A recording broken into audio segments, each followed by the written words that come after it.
Meus irmãos, então abra as suas Bíblias no livro de Atos, capítulo 2. Os irmãos do YouTube aí, sejam muito bem-vindos. Fique atento aí à poderosa palavra de Deus. Assim diz a palavra do Senhor. Ao cumprir-se o dia de Pentecostes, estavam todos reunidos no mesmo lugar. De repente, veio do céu um som, como de um vento impetuoso, e encheu toda a casa onde estavam assentados. E apareceram distribuídas entre eles línguas como de fogo, e pousou sobre cada um deles. E todos ficaram cheios do Espírito Santo, e passaram a falar em outras línguas, segundo o Espírito lhe concedia que falassem. Amém? Foi bom o ensaio, Alana? O ensaio foi bom, não foi?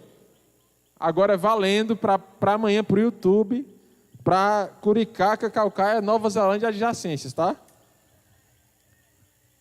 Ao cumprir-se o dia de Pentecostes, estavam todos reunidos no mesmo lugar, e de repente veio do céu um som como de um vento impetuoso, e encheu toda a casa onde estavam assentados.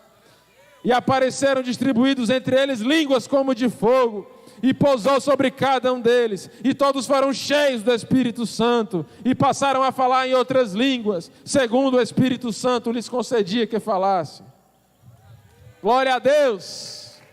Eu quero dizer a você que está aqui nessa noite que esse vento não parou de soprar. Eu quero dizer a você nessa noite que esse fogo não parou de queimar. Eu quero dizer a você nessa noite que essa língua não parou de falar. O Espírito Santo de Deus está aqui para soprar um vento impetuoso na tua casa, na tua família. O Espírito de Deus está aqui trazendo fogo sobre a sua igreja. O Espírito de Deus está aqui trazendo calor, trazendo vida, trazendo uma língua única, a língua única do Espírito Santo sobre a sua igreja nessa noite. Aleluia! Eu estava aqui preparando esse momento, revisando aqui a palavra, recebi uma ligação, uma pessoa me pedindo para ir dar um atestado de óbito. Alguém que faleceu, chamaram a instituição responsável por isso, estava demorando muito, estavam precisando de alguém que fosse lá assinar um atestado de óbito. E aí eu disse que não podia, porque estava aqui, porque ia trazer a palavra para vocês, mas no meu coração começou a bater forte, dizendo: essa não é noite de atestado de óbitos, essa é a noite de atestado de vida. Atestado de vida. E como é que uma igreja mostra que está viva? Como é que uma igreja mostra que está viva? É uma igreja que pula? É uma igreja que dança somente? É uma igreja que levanta as mãos? Não. A igreja mostra que está viva quando está cheia do Espírito Santo, quando se move pelo Espírito Santo, quando tem os dons do Espírito Santo, quando o vento sopra, a igreja sente, quando o louvor toca, a igreja se quebranta, quando o Senhor fala, a igreja obedece. Assim é a igreja que tem um atestado de vida. E não sou eu que dou esse atestado, eu sou só um servo de Deus como você. Quem dá esse atestado é o próprio Deus. Essa é a minha noiva gloriosa. Essa é a minha noiva que está viva. Ezequiel olhou para o exército de Israel e viu que eles estavam mortos. Ele viu não só mortos, mas secos. Ele viu não só corpos, mas ele viu ossos secos. E aí vocês sabem a história, já foi peça do PG Verde. Quem lembra do Aurélio vestido de esqueleto? Aurélio, né? Éder também, quem mais? Vestido de esqueleto. Lembra, Neide, dessa? Se balançava assim nos pallets, né? E aí veio Davi, né, irmã Dadá, representando o profeta, e disse: vem, Espírito de Deus dos quatro ventos, e sopra a vida sobre esse povo. Você crê que esse Espírito está aqui nesse lugar? Você crê que não é uma noite de tristeza, de óbito, mas é uma noite de vida, é uma noite de Espírito Santo de Deus? Você crê em Jesus? Amém? Pois você tem o Espírito de Deus. Pois se você tem o Espírito de Deus, é preciso agora que você dê lugar ao Espírito de Deus. Dê lugar a Ele, deixa Ele falar contigo poderosamente nessa noite, em nome de Jesus. A gente sabe, meus irmãos, que o desafio desse ano, trazido pelo nosso pastor Walter, o desafio do ano, né? Cada tema de um ano para a nossa igreja tem sido um desafio. E o desafio desse ano é avante, para frente, né? Vamos, avante. A igreja do Senhor que se levanta. E a gente tem aprendido nessas pregações do mês de janeiro, a cada quarta, a cada domingo, que existe um lugar para o qual nós devemos ir. Um lugar, um alvo, um destino. A igreja do Senhor não está à toa, a igreja do Senhor não está ao esmo, a igreja do Senhor não está num barco sem direção. A igreja do Senhor, ela tem um lugar de origem, ela tem um lugar onde ela está, e ela tem um destino certo. A igreja do Senhor olha para Jesus, a igreja do Senhor tem a Nova Jerusalém como seu alvo. A igreja do Senhor não está perdida, a igreja do Senhor está achada em Deus, a igreja do Senhor tem um destino certo. E nós precisamos avançar para esse destino, porque há muitas coisas que nos seguram, há muitas coisas que nos fazem parar, há situações que nos fazem até mesmo retroceder. Mas nesse ano, imbuídos desse desafio, enfrentando esse desafio, nós somos encorajados a avançar, a melhorar, a ir a um lugar adiante, a sair do marasmo, a sair da acomodação e a ir mais além. Sabe, aqueles planos que você tem feito ano a ano, repetido ano a ano. Esse ano é o ano de conquistar, é o ano de ir além, é o ano de fazer acontecer a obra de Deus nas nossas vidas. E hoje, eu queria, humildemente, trazer um desafio para a igreja. A gente acha muito bonito esse texto, a gente acha lindo o texto de Pentecostes, e é realmente muito lindo, mas eu queria te convidar a avançar em direção a Pentecostes. Eu queria te convidar a entender esse Pentecostes, esse vento impetuoso, essa língua de fogo que cai do céu, esse mover que traz uma revolução no meio da igreja. Porque isso não parou, o fogo nunca para, o fogo nunca dorme. O vento está aqui, o Espírito Santo é vivo, é real hoje. A gente ir além nessa situação. O dia de Pentecostes, ele aconteceu de maneira muito especial naquele ano. Mas essa festa é uma festa já muito, muito antiga. É uma festa que aconteceu nos dias de Moisés, sabia disso? O Senhor deu a Moisés a festa de Pentecostes. Era uma festa que acontecia 7 semanas após a Páscoa. Então tinha um dia da Páscoa, aí se contava 7 semanas, que dá 49 dias. Aí no dia 50, no 50º dia após a Páscoa, era comemorado o dia de Pentecostes. Pentecostes significa a colheita, a primazia, a primícia, a gratidão, a festa da gratidão, a festa da colheita, a festa das sementes, a festa das ofertas.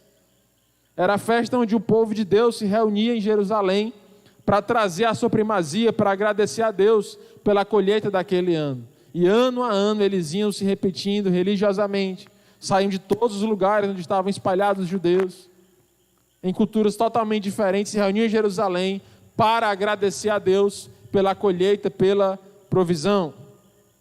E não foi à toa, meus irmãos, que Deus escolheu o dia da descida do Espírito Santo para acontecer exatamente no dia da festa de Pentecostes. Você acredita que foi à toa? Foi por acaso, assim? Todos os dias do ano Deus botou o dedo no calendário e disse: é hoje. Não, estava tudo programado, estava tudo agendado.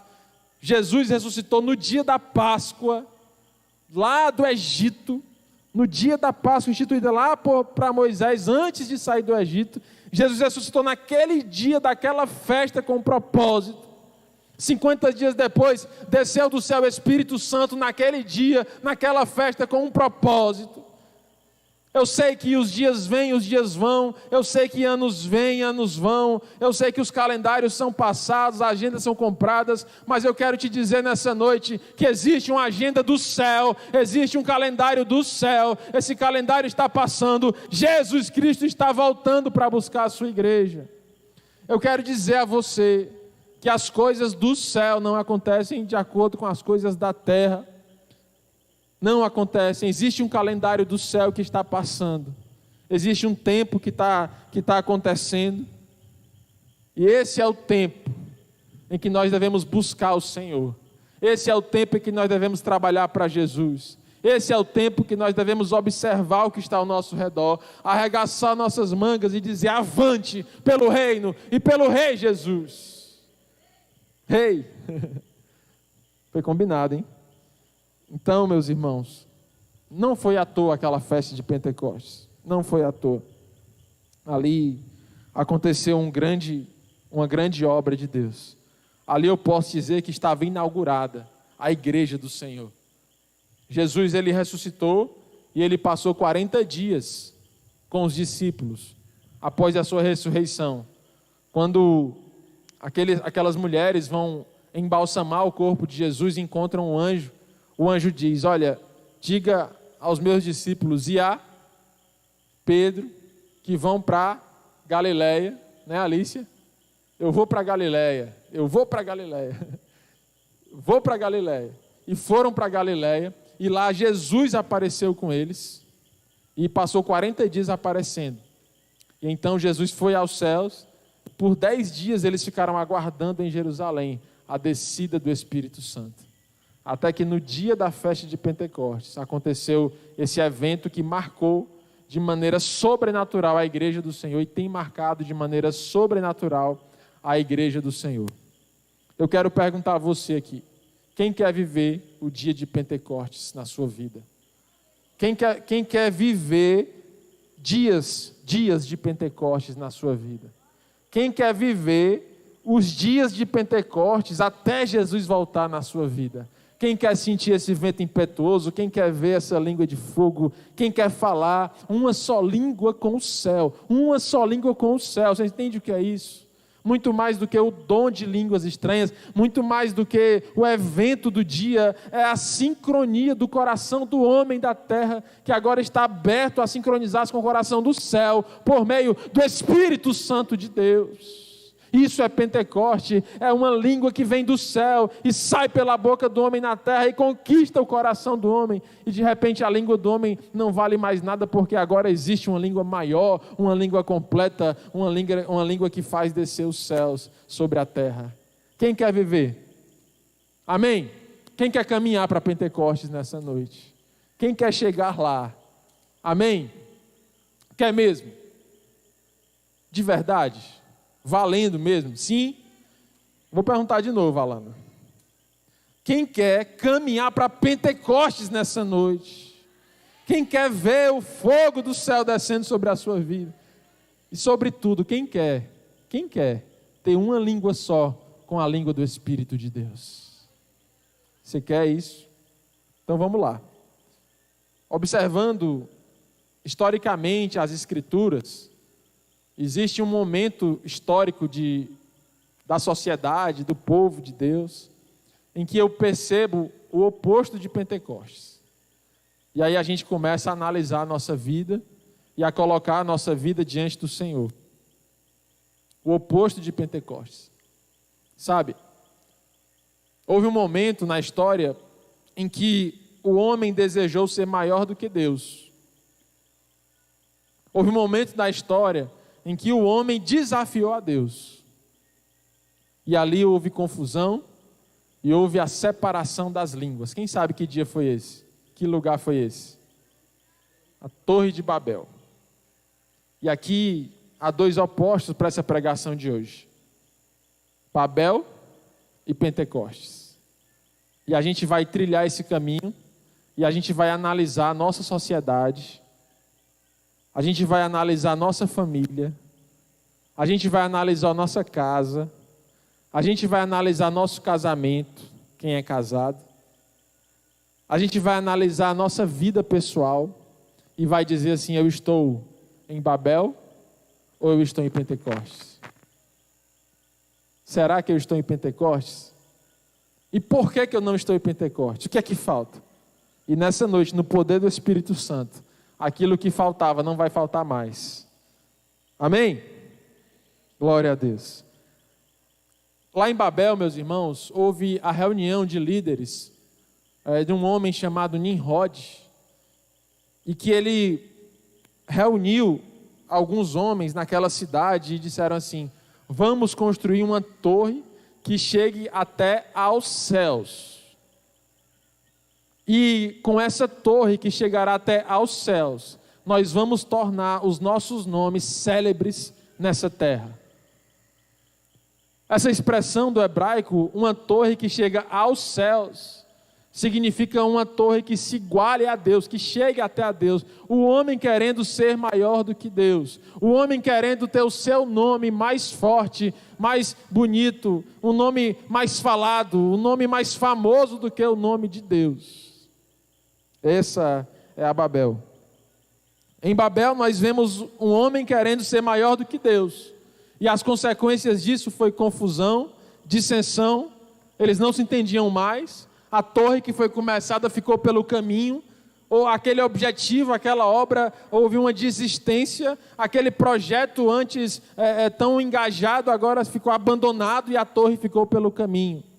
Em contrário, em Pentecostes, nós vemos Deus se mostrando maior do que o homem. Nós vemos as muitas línguas misturadas, agora numa só língua do Espírito Santo. E aquele projeto feito naquele dia não fracassou, não ficou pelo caminho. É o projeto mais poderoso da história da humanidade. Esse projeto se chama Igreja do Senhor. E não há quem pare a poderosa Igreja do Senhor.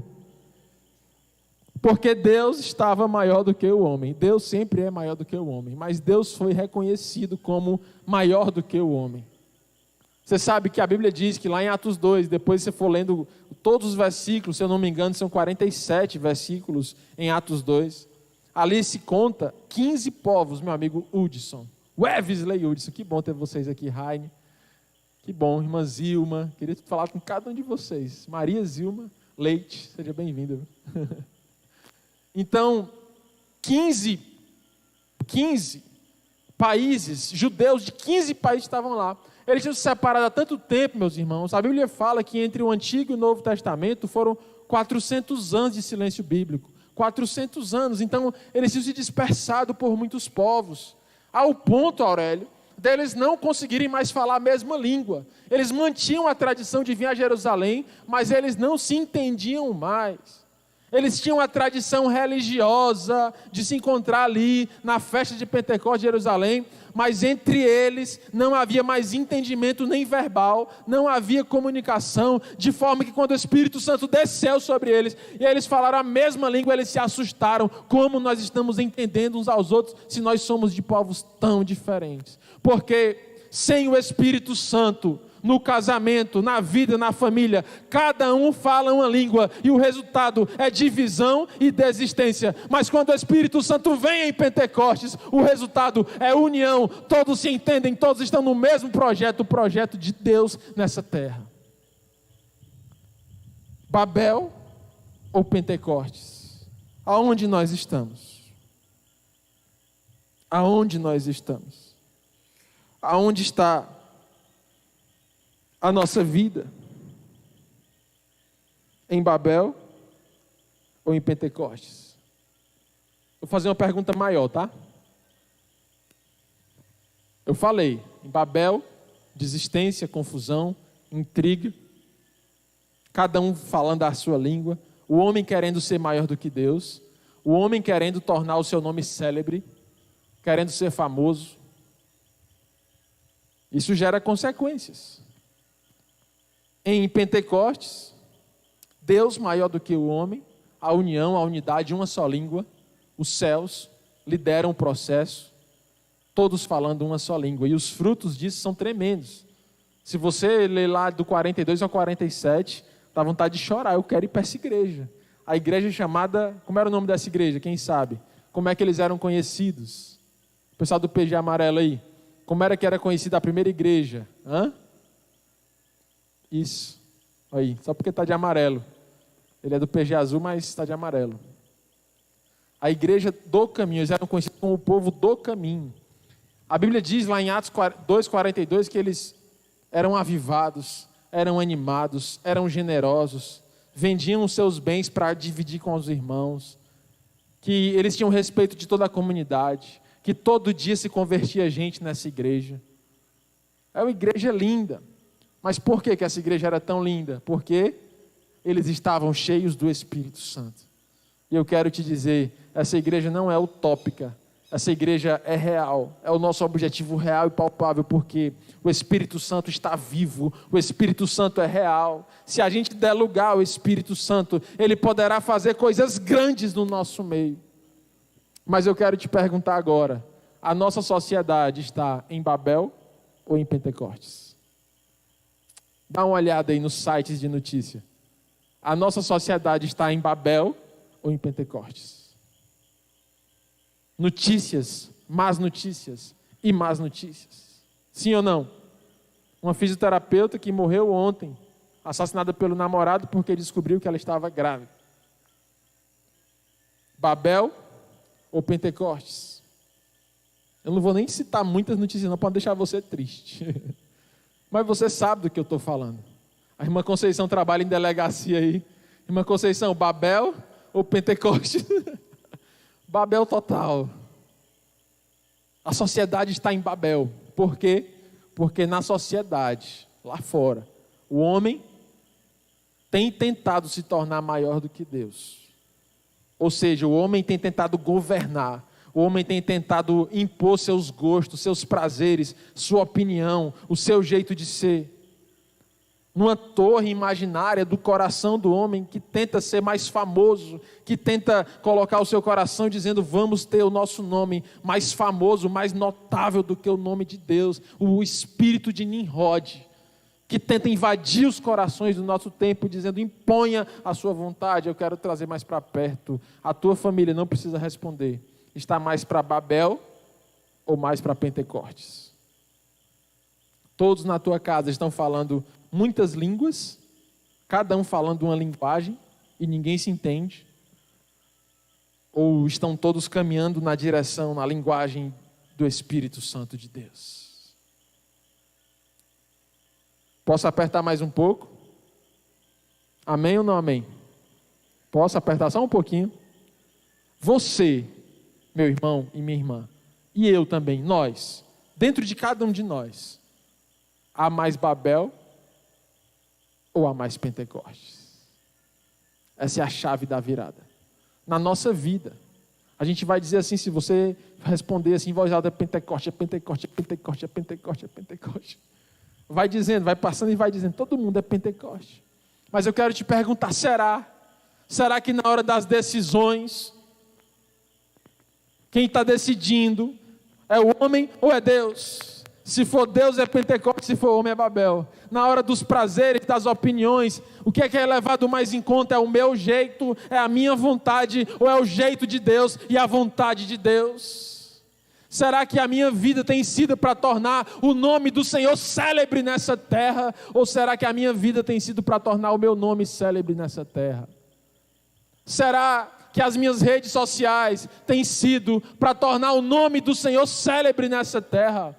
Ou tem sido para tornar o meu corpo célebre, ou a minha história célebre, ou o meu currículo célebre, ou os meus passeios célebres, ou meu. Não dizendo que é errado postar o seu dia a dia nas redes sociais. Eu estou só querendo ir no lugar mais profundo das intenções do coração do homem. Será mesmo que estamos em Pentecostes?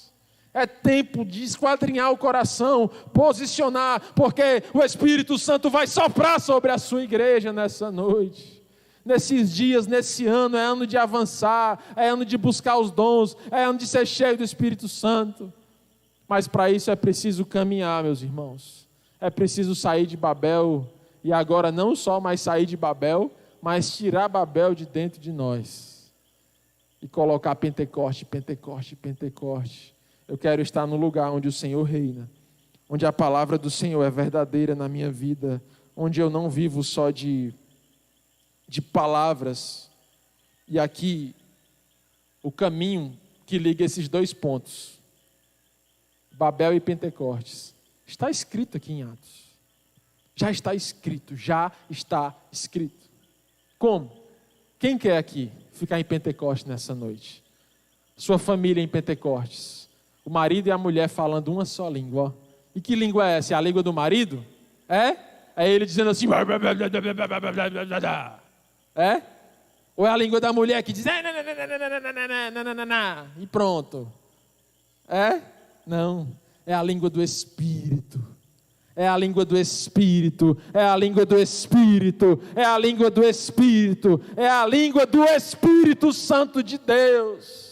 A língua que traz paz, a língua que traz direção, a língua que traz futuro, a língua que traz os melhores planos, os melhores sonhos, a língua que traz orientação perfeita, que diz: meu filho, vai por ali, meu filho, toca na rocha, porque da rocha vai sair água. A língua do Espírito que diz: profeta, joga sal na água, que a água vai ficar boa, e o profeta joga. A língua do Espírito que torna boas as coisas ruins, a língua do Espírito que conserta o inconsertável, a língua do Espírito que faz o profeta tocar o mar e o mar se abrir, a língua do Espírito que fala hoje, comunicando os corações e as famílias nos dias de hoje. A língua do Espírito não é a minha língua, do meu jeito, da minha criação, do meu currículo, da minha história familiar, e nem a sua, do seu jeito, não. É a língua do Espírito Santo de Deus. Meus irmãos, isso é a chave do sucesso familiar, a chave da vitória do casamento, é quando os dois se dobram diante do Espírito Santo de Deus. Porque muitas vezes um tenta falar mais alto do que o outro dentro de casa, e aí, dependendo da personalidade, um vai se dobrando e vai ouvindo, ou então vai tentando bater de frente, falando mais alto, e daqui a pouco está cada um falando uma língua diferente, e não tem paz, e aqueles projetos vão sendo deixados de lado, e vai havendo desistência dos projetos, e aqueles sonhos vão ficando de lado, e nada se conclui. Um quer fazer uma faculdade, o outro quer viajar para Marte, aí daqui a pouco nem foi para Marte, nem fez a faculdade. Daqui a pouco um quer trocar o carro, o outro quer comprar geladeira, daqui a pouco nem carro, nem geladeira, nem nada. É o saquetel furado. Mas no Espírito Santo de Deus, Ele dá a direção. É por aqui, vai vendo, vai tendo crescimento, vai tendo amor, a paz. Quem quer viver em Pentecostes? Pois escute a voz do Espírito Santo de Deus sobre a tua vida, sobre a tua casa. Ele tem milagres para realizar, Ele tem muitos sonhos para realizar na vida de cada um dos irmãos. Amém? Amém ou não? Meus irmãos, e o caminho de Pentecostes é o que eu quero pregar nessa noite. Como chegar lá? Eu sei que você quer, eu sei que eu quero. Nós estamos aqui no sábado à noite, estamos aqui juntos. É porque nós queremos algo mais de Deus. É porque nós queremos ouvir a sua voz. É porque nós queremos sair da religiosidade. A religiosidade vai para Jerusalém, vai, todo ano e volta, vai e volta e não acontece nada. É o Pentecostes religioso. Quantos e quantos outros Pentecostes aconteceram antes daquele Pentecostes do Espírito Santo de Deus? Quantos? E a resposta está na pregação de Pedro. A pregação de Pedro ali naquela noite, ou naquele dia, foi a pregação que apontou o caminho para o céu. Porque aqueles judeus que estavam ali naquele dia, aqueles que moravam ali naquela região, haviam concordado com a morte de Jesus. Você entende? Que eles não eram pessoas convertidas, pessoas boas. Aliás, pessoas boas eu não sei, eles não eram pessoas que estavam no Espírito. Muitos judeus gritaram Barrabás. Jesus ou Barrabás? Muitos gritaram Barrabás. E eles estavam ali naquela noite, naquele dia. E Pedro, ele pregou para tirar Babel do coração daqueles homens e colocar aqueles homens posicionados em Pentecostes. Quem quer ouvir essa pregação nessa noite, em nome de Jesus? Sabe qual foi o primeiro tópico da pregação de Pedro naquela noite? Está lá escrito em Atos 2. O primeiro tópico da pregação de Pedro foi dizer assim, ó: esses homens não estão bêbados. Esses homens não estão embriagados como vocês estão pensando. Lá no livro de Joel, há uma promessa de que o Espírito Santo desceria sobre toda a carne. Essa promessa está se cumprindo. Aí ele fala de Daniel, ele fala de Davi, ele fala dos profetas, ele fala de Isaías, e ele vai dizendo que aquele dia não estava acontecendo por acaso. Como eu quero te dizer, 2021 não está na tua vida por acaso. Existe um propósito, existe um processo, existe algo sobrenatural de Deus acontecendo na tua vida. É isso. E o que Pedro fez naquele dia, pastor Walter, foi, resumidamente, colocar as coisas no seu devido lugar, o homem no lugar do homem e Deus no lugar de Deus. O que nós precisamos fazer hoje, para estar em Pentecostes, na nossa família, na nossa casa, é colocar o homem no lugar de homem, pequeno, e Deus no lugar de Deus, grande, maravilhoso, soberano, sobre todas as coisas. A voz que fala e a terra treme, aquele que expressa a sua vontade e ela acontece, e o mal vai embora, porque Deus é Deus. Mas quando nós estamos impondo nossa vontade, impondo nossos gostos, impondo nossas paixões, impondo os nossos desejos sobre a vida, a gente fica em Babel, porque o Espírito Santo não tem lugar nos nossos corações. Mas Pedro foi citando a palavra de Gênesis até Malaquias, dizendo: o que vocês mataram era Jesus, o Filho de Deus. Vocês não deveriam ter feito isso, porque Ele era Deus, Ele deveria ter sido adorado e não morto. E ele foi posicionando os corações. E eu quero te perguntar mais uma vez nessa noite: basta dizer que é de Pentecostes ou que é de Jesus? Basta dizer, eu sou de Jesus, basta? É assim que funciona? O Evangelho não é argumento, meus irmãos, somente. O Evangelho não é letra. O Evangelho é poder de Deus. É poder de Deus. Jesus disse: aquele que me ama é o que? Quem é que me ama? É o que faz coraçãozinho na live, bate foto e posta nos seus stories. Esse é o que me ama. Foi? O que me ama é o que guarda as minhas palavras. Esse é o que me ama. Porque é muito fácil dizer eu sou de Jesus. É muito fácil estar na Praça do Ferreira e dizer: quem é de Jesus aí? Todo mundo: eu. Mas será que é mesmo? Será que na hora que ninguém está vendo, nós amamos mesmo a Jesus? Será que com as nossas atitudes nós tornamos o nome de Jesus célebre nessa terra? Será?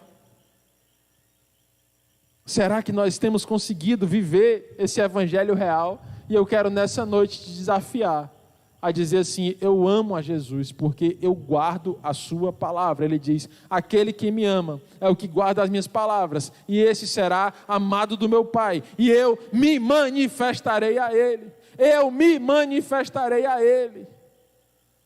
Você já viu Jesus se manifestando na Bíblia? O que foi que aconteceu quando Jesus se manifestou na Bíblia? Quem pode dizer aí? Jesus se manifestou na Bíblia e 3 pontos. Muito bem. Quem mais?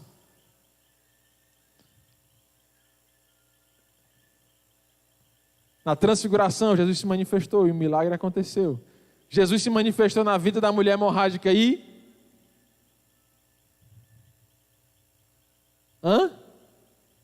Eu só vou continuar quando falar. Foi curada. Quando mais Jesus se manifestou na Bíblia? Hein? Na vida de Zaqueu, o que foi que aconteceu? Foi transformado, foi curado, foi liberto. Na vida do endemoniado gadareno se manifestou Jesus, com um olhar inigualável, com um toque, com um jeito, com a coragem. Você entende? A Bíblia diz que quando nós o amamos, guardamos sua palavra, ele se manifesta a nós. O que foi que aconteceu na tua vida, Calma?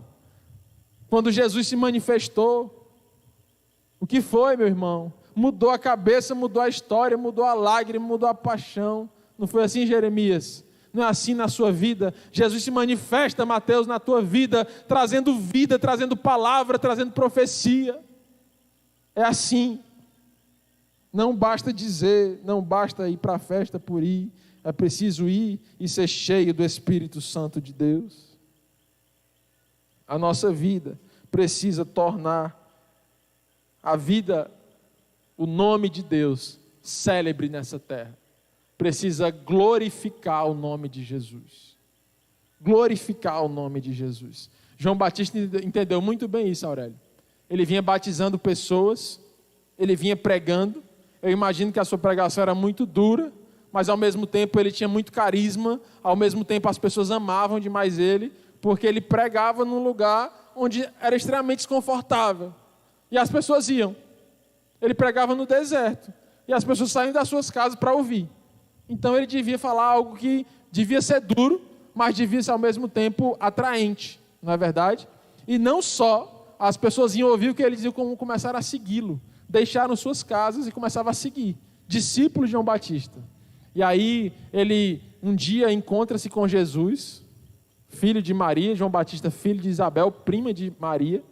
E aí eles se encontram, e aí ele batiza Jesus. Ele resiste ao batismo de Jesus. Ele diz, eu não sou digno de te batizar. Jesus, é necessário que você me batize. E aí ele batiza Jesus. E aí pouco tempo depois, né, depois do batismo, Jesus vai para o deserto. Passa 40 dias de jejum, depois é tentado por Satanás. E aí ele volta. E depois o próprio Jesus começa também a ter discípulos. E alguns dos discípulos de João Batista começam a ser discípulos de Jesus. E Jesus agora começa a batizar no rio com seus discípulos. E aí chega alguém para João Batista e diz assim, aí, olha aí, ó, foi da corda aí, ó, batizou ele, agora ele que está batizando. Olha aí, ó, foi batizar ele, agora os discípulos estão seguindo a ele. Sabe? Aí João Batista olha para aquele discurso e diz assim, que ele cresça e eu diminua. O importante é que ele cresça. Eu não sou digno de amarrar suas sandálias. Eu batizo com água e ele batiza com fogo. O que eu faço é da terra e o que ele faz é dos céus. Nós precisamos viver a nossa vida com o eterno discurso. Importa que ele cresça e que eu diminua. Importa que o nome dele seja lembrado, que o nome dele seja célebre nessa terra. Mas hoje, meus irmãos, todo mundo quer ficar famoso. Isso é extremamente estimulado pelas redes sociais, extremamente estimulado. Porque as pessoas se sentem bem quando recebem uma curtida, um like, um coraçãozinho, quando o seu nome é marcado por alguém, aquilo parece que traz uma autoestima boa para as pessoas. E as pessoas querem ter mais e mais, isso vai alimentando uma rede, e novas pessoas vão se inscrevendo, e vão se engajando, e vão aumentando, correndo atrás de um vento que nunca chega, que nunca sacia. Daqui a pouco uma bolha se constrói, daqui a pouco uma depressão vem.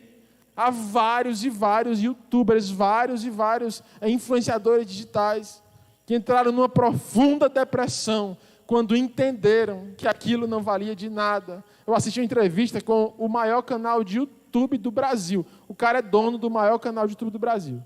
Simplesmente. Um cara pobre da periferia, um cara sem instrução, fala muita gíria, não tem muito conteúdo, não tem estudo, mas ele começou a fazer umas brincadeiras, filmar o dia a dia dele lá, o pai dele, o jeito que o pai dele falava, fez lá uns slogans e tal, aquilo viralizou, fez umas músicas, enfim.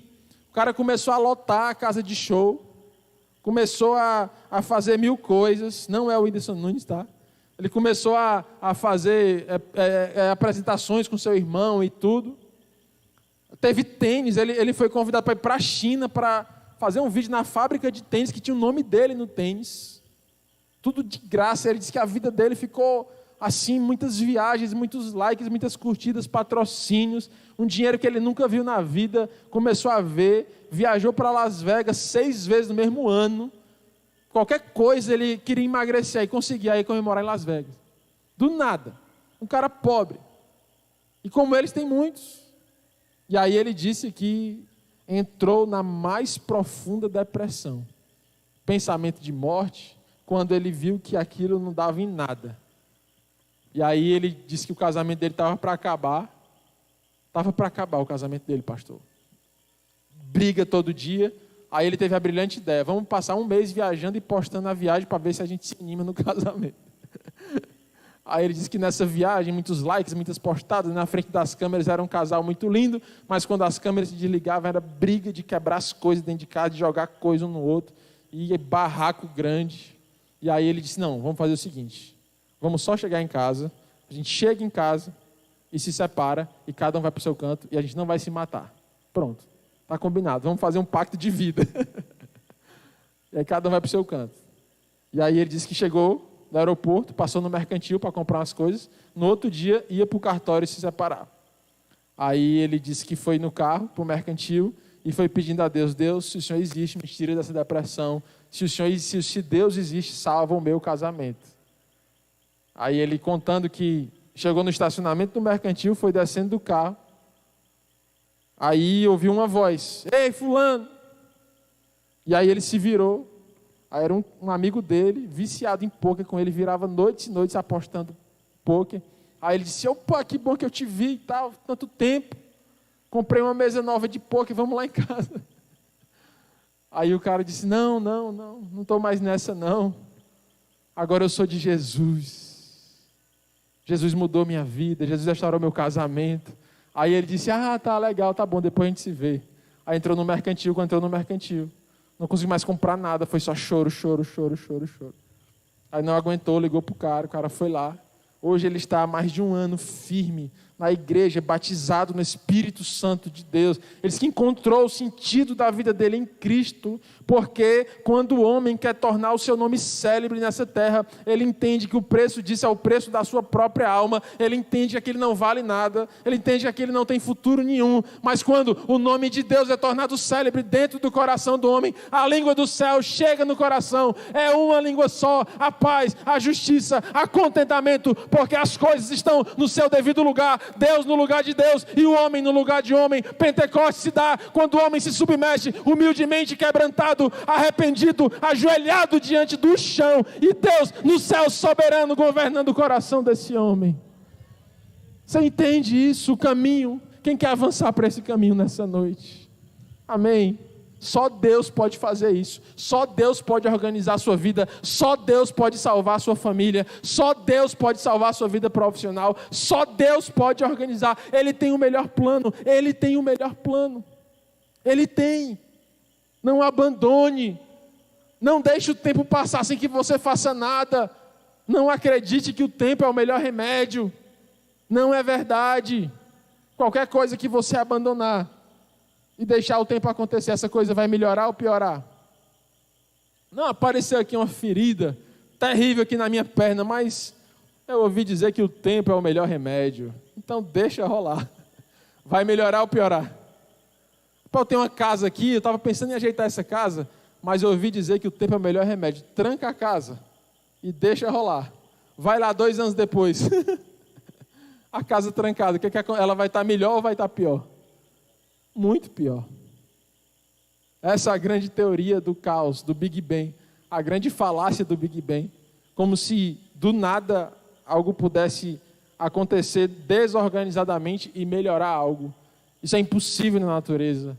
Tudo o que melhora tem uma intervenção, tudo o que melhora tem uma atitude, tudo o que melhora tem uma vontade, tudo o que melhora é direcionado por algo, alguém, no caso Deus, que é o melhor alguém possível, que pode organizar a tua casa, organizar a tua vida, sarar as tuas feridas, intervir, porque o fator tempo não é suficiente para te curar, mas o Deus do tempo, o Deus que faz o tempo se dobrar diante da sua voz, está aqui nessa noite para pôr ordem naquilo que está em desordem, para dizer o caos, deixe de existir o caos, porque nessa família vai haver o meu amor, a minha paz e a minha organização. O tempo se dobra. Como é que o tempo se dobra a Deus? Até hoje o calendário a gente é quebrado. 365 dias no ano, né? Aí tem ano que é 366, não é? Quebrado, porque não fecha os minutos. Sobra minuto. Todo ano ele tem 365 dias e 6 horas. Só que não dá para marcar 6 horas e virar o ano, né? Aí acumula. Aí quando junta 4 vezes 6 horas, aí mais um dia. É o 29 de fevereiro, né? É assim, é quebrado. Mas o tempo de Deus, ele governa o tempo. Há um criacionista que diz que isso aconteceu porque o sol parou. Essa quebrada no calendário do homem. Eu achei muito interessante essa teoria dele. Aconteceu lá na guerra de Josué, quando o sol parou. Dá certinho, ele faz lá os cálculos do tempo que o sol parou. Ele diz que dá certinho o 29 de fevereiro. É para dizer assim: ei homem, Tu faz conta, ei homem, tu observa o sol. Ei homem, tu observa os movimentos dos astros. Mas o tempo mora dentro do meu bolso. Ei homem. Deus curou o rei Ezequiel. O rei Ezequias. Aí, aliás, Deus mandou Isaías ir lá e dizer que eu ia morrer. Aí, organiza a tua vida aí. Tá chegando a hora. Organiza a tua vida aí. Deus vai te levar. Aí quando o profeta saiu, o rei começou a quebrantado orar. Senhor, me dá mais uns aninhos. Senhor, não queria agora. Senhor, não queria agora não. Me dá uma chance. Aí o profeta mal tinha saído do palácio. Aí Deus disse, volta profeta, porque eu vou dar mais anos de vida para ele. Aí o profeta voltou. Eita, oração forte, hein, rei? Deus vai te dar mais anos. E como prova do que eu estou te dizendo, ele mandou te perguntar. Você quer que o sol... Tinha um relógio do sol lá, Cristiano. Como era esse relógio do sol? Era uma escadaria, assim, degraus mais longos, e o sol ia se movimentando, e eles iam contando as horas pelo avanço da sombra, nos degraus. Aí ele perguntou, tu quer que o sol avance ou o sol volte? Aí ele disse, se o sol avançar pode ser coincidência, eu quero é que o sol volte. A Bíblia diz que quando o profeta Isaías orou naquele dia, o sol voltou. Sabe o que é isso? Que nós valorizamos demais o calendário da terra. Nós dizemos, eu tenho que ter isso até tal idade. Nós dizemos, eu tenho que passar em tal concurso até tantos anos. Eu tenho que terminar a faculdade em tantos anos. Eu tenho que comprar não sei o que até tal idade. Eu tenho que casar em não sei o que, porque não sei o que até tal idade. E Deus diz, o tempo está nas minhas mãos. Eu sou o dono do tempo. Vá para Pentecostes, porque lá a vontade de Deus é maior do que a vontade do homem. Vá lá e o calendário se rasga, vá lá e a agenda se queima, porque Deus sabe de todas as coisas. Deus sabe de todas as coisas. Só que em Babel, Aurélio, tudo é no tempo do homem. E só dá em quê? Confusão. Só dá em quê? Em desistência. Só dá em quê? Em frustração, Lívia. Mas lá em Pentecostes, Deus é maior do que o homem. E tudo dá em uma só língua. E tudo dá em paz. E tudo dá em contentamento. E tudo dá certo. Porque há uma só língua. E não é a língua dos homens. Mateus, Gabriel, Dutra. Faltou só um nome. Vou me lembrar. É a língua dos céus. É a língua dos céus. Você entende isso? Quem quer ir para Pentecostes nessa noite? Quem quer ir para o lugar onde o calendário se dobra, se ajoelha na presença do Senhor? Aleluia. Para terminar a pregação de hoje, primeiro passo para você ir para Pentecostes: reconheça que Deus é maior do que você. Eu sei que isso parece óbvio. Timóteo, me conta uma novidade, mas eu quero te dizer: quando ninguém está vendo, reconheça que Deus é maior do que você. Quando o calendário quiser te apertar, reconheça que Deus é maior do que você. Quando os teus desejos e as tuas paixões vierem à tona, o pecado bater à tua porta, reconheça que Deus é maior do que você, que a vontade dele é melhor do que a sua, que a palavra dele vale mais do que a sua vontade, que os seus desejos e paixões devem estar submissos aos desejos do céu. Foi isso que Pedro fez, Alan, na pregação. Ele posicionou as coisas. Ele disse, olha, o que está acontecendo aqui não é alvoroço, não é embriaguez, não é bebedice, não tem ninguém bebendo aqui. O que está acontecendo aqui é o que Joel disse. O que está acontecendo aqui é o que Isaías disse. O que está acontecendo aqui é que os profetas falaram que haveria um dia em que o Espírito de Deus seria derramado sobre toda a carne, e que os jovens falariam novas línguas, e que os velhos teriam visões e profetizariam, porque isso não é natural. Isso não é natural. E eu vou dizer porque que não é natural. Tchere canta la blasteri la blas. Porque o natural do jovem é falar besteira. O natural do jovem é falar besteira, porque é a fase da imaturidade. O natural do jovem, do adolescente, somente o homem, mais do que a mulher, é falar besteira. Eu não sei porquê. Todo menino homem, quando está crescendo, fala besteira. Eu digo isso olhando para o espelho. A ordem natural das coisas. Mas diga assim, mas quando vem o Espírito Santo. Eu não ouvi, mas quando vem o Espírito Santo, os jovens falarão em novas línguas. Ei! Daquele que não espera nada vai vir tudo. Daquele que ninguém dá nada, Deus vai fazer tudo. Tchê! É natural o quê? Que o idoso não tenha mais sonhos, não é natural? Que o idoso vá perdendo a esperança. O próprio Moisés, que viveu quantos anos? 120 anos, ele disse, a vida na terra é 70, 80 anos. O que passar disso é enfado. Moisés disse isso. O que é que ele estava querendo dizer com isso? Pode deixar. Guardanapozinho aqui. É um recadinho da irmã Nalinda, ó, numa pregação. Está aqui guardado. O que foi que Moisés disse isso? A vida na terra é até os 70, 80 anos e depois disso é enfado. Está lá no Salmo. Ele queria dizer assim, ó, o homem natural vai vivendo e é natural que quando a idade chega, ele vai perdendo os seus sonhos. Por isso que a gente prescreve tanto antidepressivo para idosos. Por isso que a geriatria é tão voltada para animar. Mas diga assim, mas quando o Espírito Santo vem. Diga bem baixinho assim, ó, mas quando o Espírito Santo vem, os velhos sonharão. Cheire canta lá blastere lá blas. Lá em Babel, os jovens falam besteira. Lá em Pentecoste, os jovens falam a língua do céu. Lá em Babel, os velhos estão depressivos e sem esperança. Mas em Pentecostes, os velhos profetizarão e sonharão e terão esperança, porque a sua esperança está no Senhor. Como fogo. Vem Espírito Santo de Deus como fogo nessa noite, trazendo a ordem às coisas. Vem Espírito Santo de Deus. Oh, aleluia. Sabe? E a segunda parte final, eu vou até fechar a Bíblia para parecer que eu estou acabando a pregação. A segunda parte e final, Adriana, da pregação de Pedro foi, sabe, irmã Zilma, eles começaram a perguntar assim, começaram a chorar, né? Ah, quer dizer que aquele que a gente crucificou era o Filho de Deus? Era? Puxa vida. Quer dizer que nós fizemos tudo errado.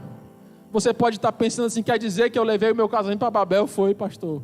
Oh, meu Deus, pastor. Quer dizer que eu tenho levado minha vida profissional para Babel? Num lugar de confusão, num lugar de desistência, num lugar onde as coisas não acontecem? Aí eles ficaram assim, e agora como é que eu faço para corrigir isso? Eles ficaram, e agora? Se tudo bem, a gente errou, nós estamos realmente errados, mas como é que eu faço, Pedro? Eles perguntaram, está lá escrito, como é que a gente faz agora? Aí Pedro diz, arrependei-vos, arrependei-vos e arrependei-vos. Arrependei-vos. A pregação de João Batista qual era? Arrependei-vos. João Batista morreu, Jesus pregou, arrependei-vos. Porque o arrependimento é a base do avivamento. Porque o arrependimento denuncia um coração que é humilde, um coração que é ensinável, um coração que desistiu de andar por si mesmo. E arrependimento, meus irmãos, amados, não é emoção. Arrependimento não é chegar aqui chorando, eu me rendo, eu me arrependo, não. Arrependimento é decisão. É decisão, é dizer eu decido. Sabe, o rei Josafá, quando tinha todo o histórico do seu pai de pecado familiar, ele diz, está lá escrito no livro de 2 Reis, eu estou decidido a seguir os passos do meu pai, Davi. Ele colocou a sua paternidade em Deus. Ele disse, eu sei os pecados de Israel, mas eu estou decidido a mudar essa situação. Sabe? As últimas palavras de Josué. Todo mundo sabe a história de Josué? Sabe ou não sabe? Moisés morreu. Josué atravessou o Rio Jordão com o povo, conquistou Jericó. E foi conquistando, conquistou toda Canaã. Ficou um pouquinho de Filisteu ali, ficou um pouquinho de Amorreu, ficou um pouquinho de alguns povos, mas o território de Israel estava completo quase. Aí ele vê que o coração do povo não estava unido, pastor Walter. Lá no finalzinho do livro de Josué, Ele vê que o coração do povo não estava perfeito no Senhor. Aí sabe o que ele diz? Ele diz assim, ó: hoje é o dia da decisão. Eu não sei se vocês vão servir ao Senhor, ou se vocês vão servir ao Deus dos filisteus, dos amorreus, dos verezeus, jebuseus. Mas uma coisa eu digo, eu decido: eu e minha casa serviremos ao Senhor. Ele morreu. No próximo capítulo depois desse está lá escrita a morte de Josué. Mas ele se arrependeu pelo povo e decidiu: eu e minha casa serviremos ao Senhor. Esse é o verdadeiro arrependimento. O arrependimento do choro de cada culto, ele não é um arrependimento real, é um arrependimento temporário. Mas o arrependimento que traz mudança do céu para a terra, que traz Pentecoste, que traz o Espírito Santo, é o arrependimento que diz: eu estou decidido, eu e minha casa serviremos ao Senhor. Eu vou lutar por isso, eu vou pelejar por isso, eu vou orar por isso, eu vou ler a Bíblia por isso, eu vou clamar por isso. E quando eles tomaram essa decisão, Jéssica, sabe o que aconteceu? 3.000 foram batizados com o Espírito Santo naquela hora, porque eles tomaram a decisão. Eles entenderam que Deus é maior do que eles, e eles entenderam que era necessário um arrependimento real. E aí veio o Espírito Santo de Pentecostes, o vento impetuoso, e veio do céu línguas de fogo. Porque em Pentecostes, meus irmãos, jovem fala em línguas. Porque em Pentecostes os velhos têm esperança. Porque em Pentecostes há alegria na velhice. Porque em Pentecostes há sabedoria na juventude. Sabe por quê? Porque não é mais o jovem, é o Espírito Santo de Deus na boca do jovem. Sabe por quê? Porque não é mais o idoso, é o Espírito Santo na vida do idoso. Quem quer viver em Pentecostes? Quem quer levar a sua família para Pentecostes? Quem quer levar a sua casa para Pentecostes? Quem quer levar os seus amigos para Pentecostes? Pois fica de pé nessa noite e vamos orar em nome de Jesus.